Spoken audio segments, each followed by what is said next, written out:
سلام من كمية تمسيو كبرات غطاطة فونوير تيفي لوم عرب عيسران كل تنتحسا ساعات شعات مش استرار جنام سنة روح يزلكم قريبا لهم لما كنت لكم بخبر زعد من صحاتكم تسنحن ميكايل حرقو فلما قم بكنت وتاتو فيلم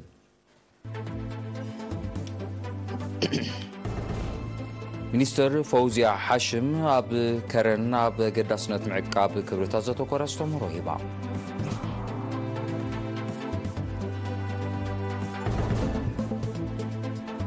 بيت صحفة تغلال أوريتر عغمي وشتاوي أوريتر أزبر السلطنة بس مرحيبو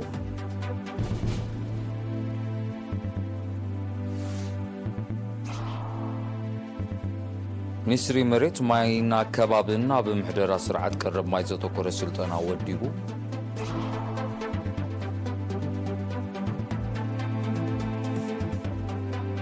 اب زيناتات وصاي اب زحلف الثالثتي اسرائيل اوش متغازب ذكرت ودبدا بو حضور 400 فلسطينيين تقتلوا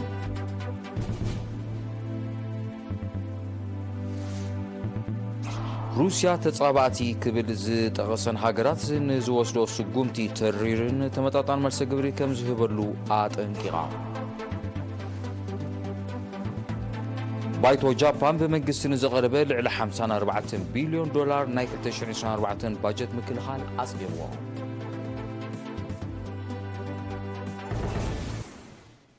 زرزر زينا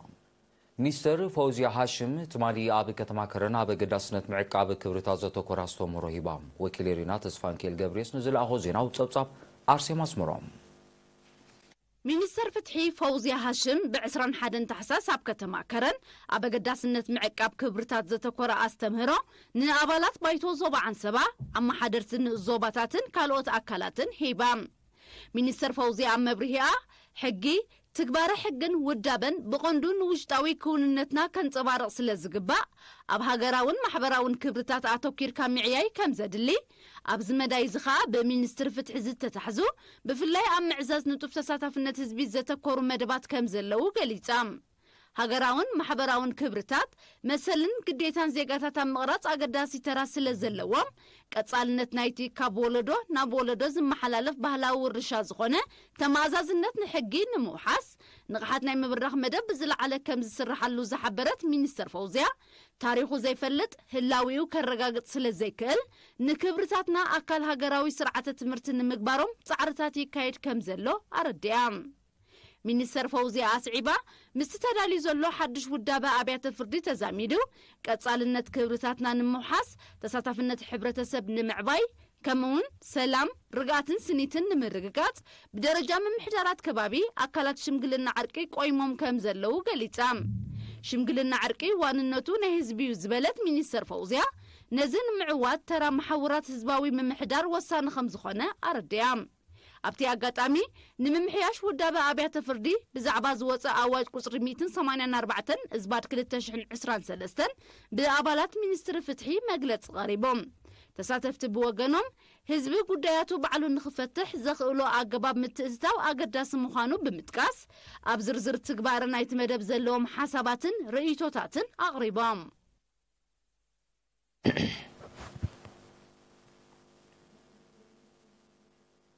نابي كالزينا بسنسكرو بيت صحفة تغلال أوريتر كاب كل مينسترتات هابيت صحفة كالوت مشارختي تكالات نستواتون اي وشت أوريترات كاب عصوتو شومن تكسار عسران كلتن تحسا سلطانا هيبو إذا سلطانات صراحة أوريد بسرعة سطون من قد يزغدو لكونتات مفتار زعلم كوينو أكال نايتك سرحة لصنحي لمداو السرارحة ناب زمناو نمغيار يتبيت صحفة زكايرو زلو تصعريهم يتبيت صحفة هاب زحلف عامتون تمساسال سلطانا وديبو من بارو زتغسه ابيت صحفه تغلال الاوديتوريترا دايركتور چنفر ممعبال عقم سب اتو قبر سلاسو محري غون ون عقم ابالات ممعبال لاوش هاغرن وصان كسلطن مصنحو ابريهم اتو قبر سلاسا صعيبو ترى اوديتور اب حانت تكالازيا قداس سلازغونه حلفت تكالات بعتو كسرحلون متحبارون كزايدون مخيروم تغلال الاوديتوريترا تو غرزغير قبر مدن ابزهابو مزازن قال سلطنت بزقسمو فلطت هاغراو ملكعيتات زماله صفوف عيو كسرحو حلفت تكالات دما اب تكالاتهم نزركبو ناي وشت اوديترات كتحبابروم تلابيوم وكيل تمرقتي بوغنو اتسلطنا معلتاو سرحوم حغاز كم زغونه بمحبار نزقسمو تمرتي اب تكبار كوعلو زلون دلونات ارغاغيصوم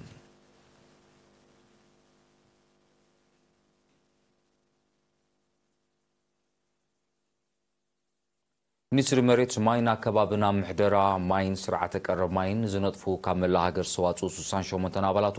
ኣብ ስርሖም ዝሕግዞም ናይ 10 መዓልታት ስልጠና ወዲቡ እቲ ብግብርን ክልተ ሓሳብን ዝተሰነየ ስልጠና ምግጣምን ምጽጋንን መስመራት ማይ ምትካል ፀሓይ ውፅዓት ከምኡውን ምግጣምን ምጽጋንን ናይ ኢድ ፖምፓታት ዘጠቃለለ መንባሩ ኣብቲ ሚኒስትሪ ሓላፊ ኣሃዱ ኦፕሬሽንን ጽገናን ኣቶ ርእሶም ተክለማርያም ብ21 ታሕሳስ ኣብ ዝተኻየደ ስነ ስርዓት መመረቕታ ገሊፆም እቲ ስልጠና ነቲ ኣብ ባይታ ከጋጥም ፀንሐ ሃልክን ኮለልን ኣብ ምድሓን ዓብይ ተራ ከም ዝህልዎ ጠቂሱ ድማ ሰልጠንቲ ንዘርኣይዎ ልዑል ድሌትን ተገዳስነትን ሞጊሶም ዋና ዳይሬክተር ክፍለ ሃብቲ ማይ ኣቶ መብራቱ ያሱ ብጊድዩ ስርዓት ቀረብ ማይ ብቐጥታ ምስ ህይወት ስለዝተኣሳሰር ናይ ቀዳምነት ከም ዝኾነ መንግስቲ ኤርትራ ድማ ዕቱብ ፃዕርታት ከካይድ ምጽንሑን ዝምስገን ገስካስ ከም ተመዝገበን ብምጥቃስ ነተን በቢጊዜኡ ዝተዋደዳ ትካላት ቀረብ ዘቤታዊ ማይ ዝከታተልን ዝጽግንን ዓቕሚ ሰብ መምዕባል ቀጻልነት ናይቲ ቀረብ ዘውሕስ ከም ዝኾነ አብሪሁ ኣብ መወዳእታ ሚኒስተር መሬት ማይን ኣከባቢን ኣቶ ተስፋይ ገብረስላሴ ሰልጠንቲ ዝቐሰሞ ስልጠና ናይ መጀመርያ እምበር ናይ መወዳእታ ከም ዘይኮነ ተገንዚቦም ቀጻልነት ናይቲ በቢከባቢኡ ዝተዋደደን ኣብ መጻኢ ዝዋደድን ትካላት ቀረብ ማይ ከረጋግጹ ትጽኢት ከም ዝግበር ብምሕባር ተወሳኺ ስልጠናታት ንምክያድ መደብ ከም ዘሎ ኣረጋጊጾም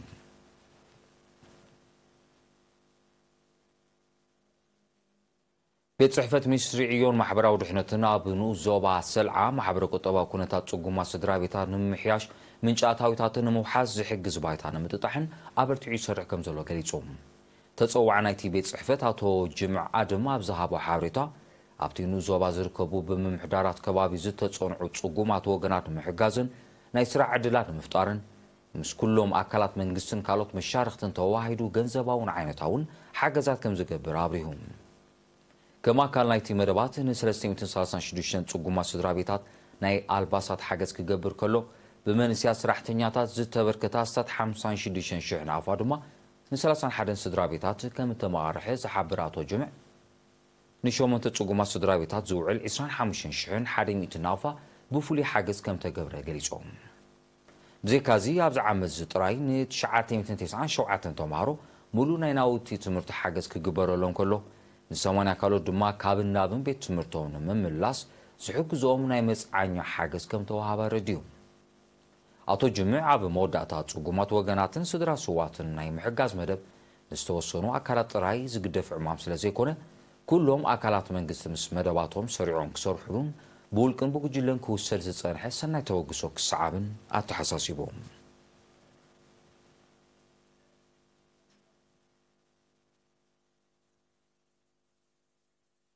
ጨንፈር ሓርበኛታት ስንኩላን ኩናት ዞባ ሰሜናዊ ቀይሕ ባሕሪ ኣብ ንኡስ ዞባ ጊንዳዕም ዝርከቡ ኣባላቱ ኣብ መደባት ዳግመ ውዳብን ምጥያስን ዘትዮም ሓላፊ ጨንፈር ኣቶ መሐመድ ስዒድ ሸንገብ ኣብዚ ዝዛዘም ዘሎ ዓመት ኣብ ንኡስ ዞባታት ቁሮራ ፍዓበት ናቕፋን ገልዓሎን ባሳት 900,000 ናቕፋ ብንግድን ካልእ ናይ ምጥያስ መደባት ከም ተተግበረ ኣብ ንኡስ ዞባ ጊንዳዕ ድማ ምስላዊ ሕሩም ሃገራዊ ሕዛቲ እቲ ናይ ምጥያስ መደብ ብኻልእ ኣማራጺታት ክትግበር ኣርባሒ ከም ዝኾነ ገሊጾም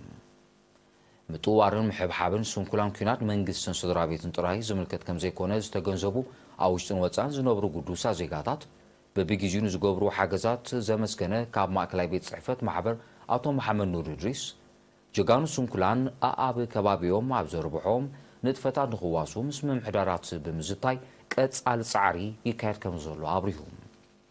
ተሳተፍቲ ኣብ መወዳእታ ንናይ ምጥያስን ውዳብን ንጥፈታት ዝሕግዝ ርእቶታት ብምቕራብ ተጠርኒፎም ክሰርሑ ዘለዎም ድልውነት ኣረጋጊጾም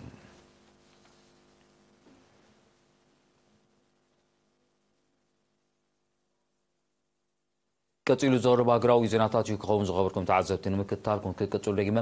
ብኽብሪ ዕድም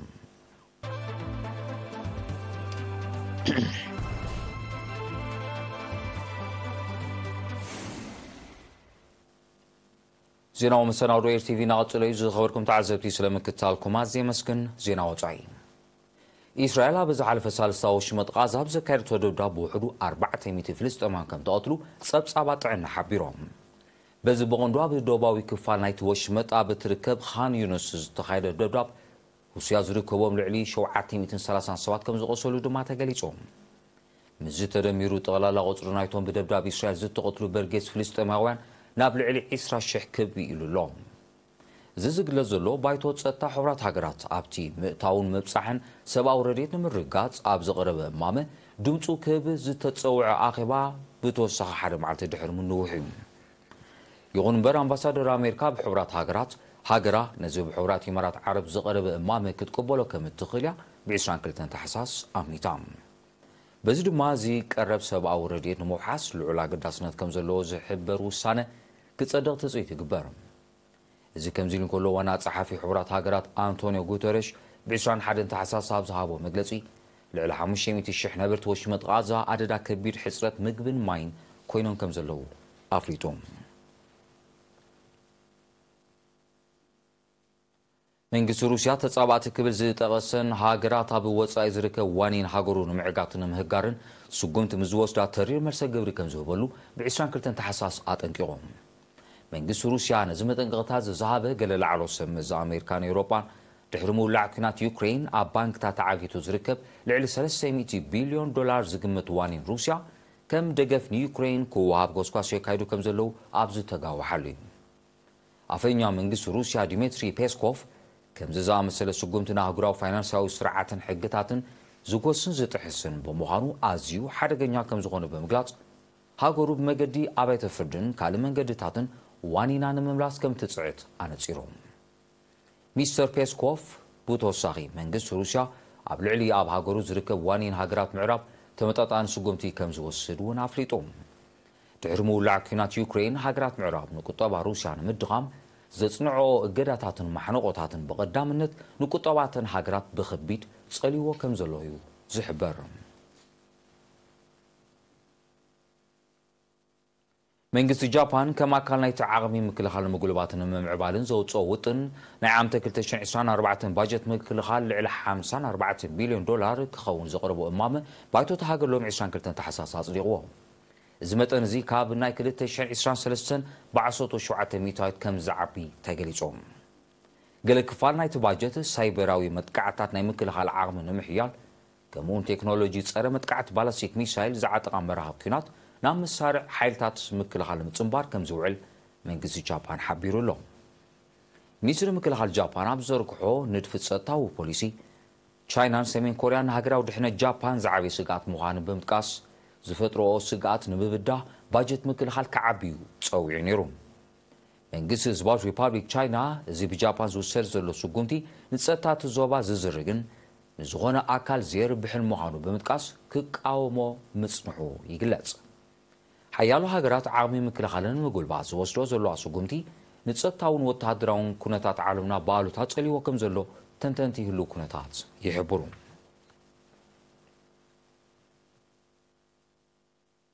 ሩስያን ቱኒዝያን ቆጠባዊ ዝምድነን ኣብ ምድንፋዕ ዝሕግዙ ሓያሎ ስምዓት ከቲመን እቲ ስምዓት ብ21 ታሕሳስ ኣብ ቱኒዝያ ናይ ስራሕ ምብጻሕ ዝፈጸመ ሚኒስተር ጉዳያት ወጻኢ ሩስያ ሰርጌይ ላቭሮቭ ምስ ፕረዚደንት ቀይስ ስዒድን ካልኦት ላዕሎ ሰመዝን ቱኒዝያ ኣብ ዘካየዶ ርክብ ተበጺሖም ክልቲአን ሃገራት ምድንፋዕ ንግዲ ሕርሻ ቴክኖሎጂን ካልእን ኣብ ዘጠቓለል ጽላታት ብሓባር ክሰርሓ ተረዳድየን ኣለዋ ሩስያ ናብ ቱኒዝያ እትገብሮ ሰደድ ፍርያት ሕርሻ ብቐንዱ ድማ እኽሊ ክብከተብሎ ምዃና ሚኒስተር ሰርጌይ ላቭሮቭ ኣብቲ ርክብ ኣፍሊጦም ሚኒስተር ላቭሮቭ ሓደ መዓልቲ ቅድሚ ናብ ቱኒዝያ ምብጻሕ ምፍጻሙ ኣብ ሞሮኮ ተመሳሳሊ ምብጻሕ ከም ዘካየደ ይግለጽ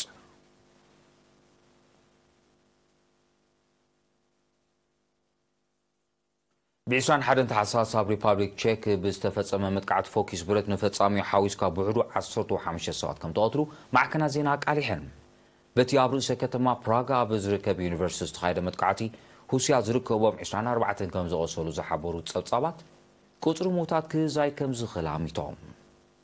መንቀሊ ናይቲ ቦርድ 24 ዓመት ኣባል ናይቲ ዩኒቨርሲቲ ዝተፈጸመ መጥቃዕቲ ንምፍላጥ መርመራ ይካየድ ኣሎ ፈጻሚ ናይቲ መጥቃዕቲ ባዕሉ ነፍሱ ከም ዘጥፈ ዝሓበረ ፖሊስ ከተማ ፕራግ እቲ መጥቃዕቲ ምስ ሽበራ ዘተኣሳስር ከም ዘይብሉ ገሊጾም እቲ መጥቃዕቲ ኣቐዲሙ ኣብ ሪፓብሊክ ቼክ ካብ ዝተኻየደ ተመሳሳሊ ፍጻመታት እቲ ዝዓበየ ሰብኣዊ ክሳራ ዘወረደ ምዃኑ እዮም ጸብጻባ ዘረዱ ብዕታዋነት ብረት ኣብ ሓያሎ ሃገራት ቀንዲ ጠንቂ መጥቃዕትታት ፎኪስ ብረትን ሳዕቤናቱን ኮይኑ ከም ዘሎ ይፍለጥ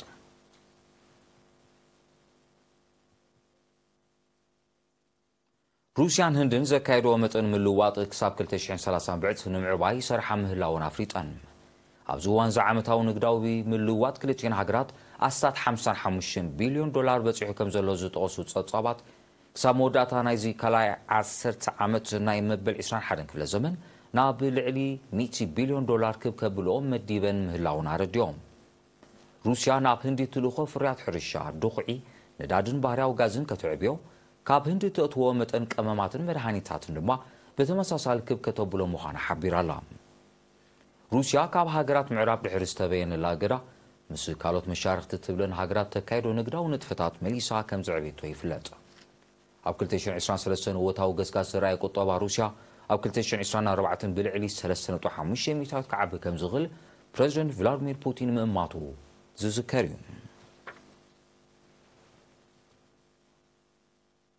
زيناتات مزامار سازينا كدغملكم مستر فوزيا هاشم ابي كرنا بغداسنت معقاب كبرتا زوتو كوراستو يبا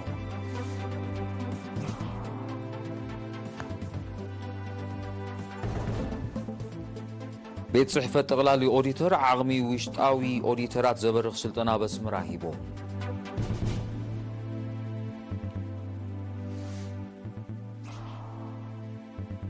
منستري مريت ماينا كبابنا محدرا سرعات قرب ماي زتوكور سلطنا وديبو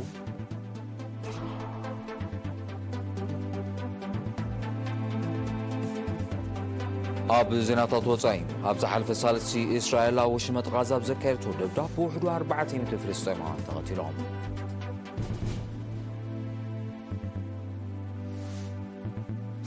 روسيا تصاباتي كبل زي تقسن هاجرات نزوسدو سقمتي تريرن تمطاطن مرس غبري كم زهبلو اطنقيون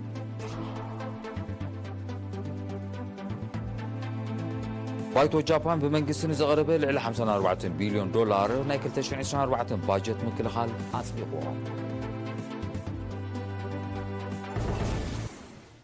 زي خبركم تعزتن لهم شسترالو زيناو مسناو رازي فتصم سلامكتالكم ازي مسكن بوغنيغن السلام